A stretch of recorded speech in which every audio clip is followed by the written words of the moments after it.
Pernah kebayang nggak sih ada sebuah kastil megah yang kelihatannya kayak dari dongeng-dongeng Eropa, tapi ternyata lokasinya ada di puncak bukit di Jawa.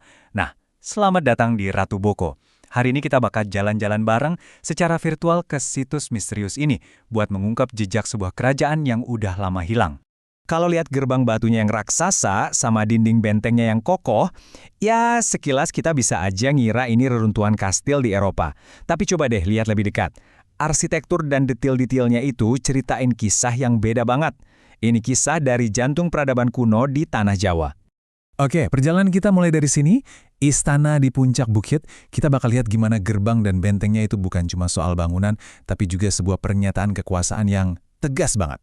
Setiap kita napakin kaki di tangga batu kuno ini, rasanya kayak ada bisikan dari masa lalu. Semakin tinggi kita naik, kita makin jauh dari dunia modern dan makin masuk ke jantung istana yang penuh misteri ini. Coba deh, rasain udaranya. Beda kan di ketinggian ini? Dinding yang tebelnya kayak gini tuh bukan buat gaya-gayaan aja loh. Ini bukti nyata kalau kehidupan di Ratu Boko itu nggak selamanya damai. Struktur ini memang dirancang buat menahan serangan. Jadi, ini bukan cuma istana mewah, tapi juga benteng pertahanan yang super tangguh di atas awan. Nah, di tengah-tengah kompleks istana, kita nemuin sesuatu yang agak aneh nih.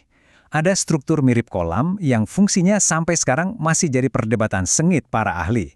Apa ini tempat pemandian ya? Atau jangan-jangan bagian dari ritual yang udah kita lupakan? Justru misteri-misteri kayak gini yang bikin Ratu Boko itu terasa hidup terus. Setelah ngelewatin benteng pertahanan tadi, sekarang kita melangkah lebih dalam lagi, ke jantung kerajaannya.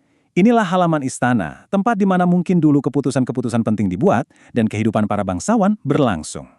Arsitektur Ratu Boko itu sengaja banget dirancang buat bikin sebuah drama.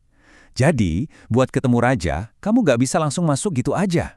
Kamu harus ngelewatin serangkaian gerbang dan halaman yang megah. Sebuah prosesi yang seakan-akan menegaskan betapa agungnya sang penguasa, bahkan sebelum kamu sampai di hadapannya di pendopo. Dan setelah ngelewatin lorong dan gerbang tadi, kamu bakal disambut sama pemandangan ini. Sebuah ruang terbuka yang luasnya, wow, kayak nyatu sama langit. Coba deh bayangin, area ini dulu dipenuhi sama abdi dalam dan bangsawan. Ini panggung raksasa buat drama kerajaan. Inilah pusat kekuasaannya, pendopo atau balai audiensi. Kemungkinan besar di atas pondasi batu inilah sang raja pernah duduk di singgasananya, dengerin laporan, dan ngasih perintah. Walaupun sekarang yang tersisa cuma reruntuhan, kita kayaknya masih bisa deh ngerasain aura kekuasaan yang dulu pernah memenuhi ruangan ini. Oke, kita tinggalin dulu sebentar urusan tahta dan kekuasaan, kita pindah ke sisi lain dari Ratu Boko yang gak kalah penting, sisi spiritualnya. Di sini, elemen utamanya bukan lagi batu, tapi air, sebuah jalur air suci yang jadi denyut nadi ritual kerajaan. Begitu kita masuk ke area candi ini, suasananya langsung berubah total. Skalanya lebih kecil, lebih intim, arsitekturnya juga lebih halus. Jelas banget kita udah pindah dari pusat kekuasaan duniawi ke jantung spiritual istana, tempat para dewa dihormati. Coba deh perhatiin, sistemnya ini cerdas banget loh. Air suci yang sumbernya dari 3 miniatur candi itu dikumpulin di satu bak penampungan. Terus, lewat jaringan saluran yang tersembunyi, air ini dialirkan dengan presisi banget menuju kolam-kolam penyucian. Ini sih mahakarya rekayasa hidrolik kuno. Terus gimana kita bisa tahu semua ini? Nah, jawabannya ada pada penelitian cermat seorang epigraf atau ahli prasasti yang namanya Andiriana. Dengan membaca kembali tulisan-tulisan kuno yang terukir di batu, karyanya berhasil merekonstruksi kemungkinan ritual air suci yang pernah jadi bagian vital dari kehidupan di Ratu Boko.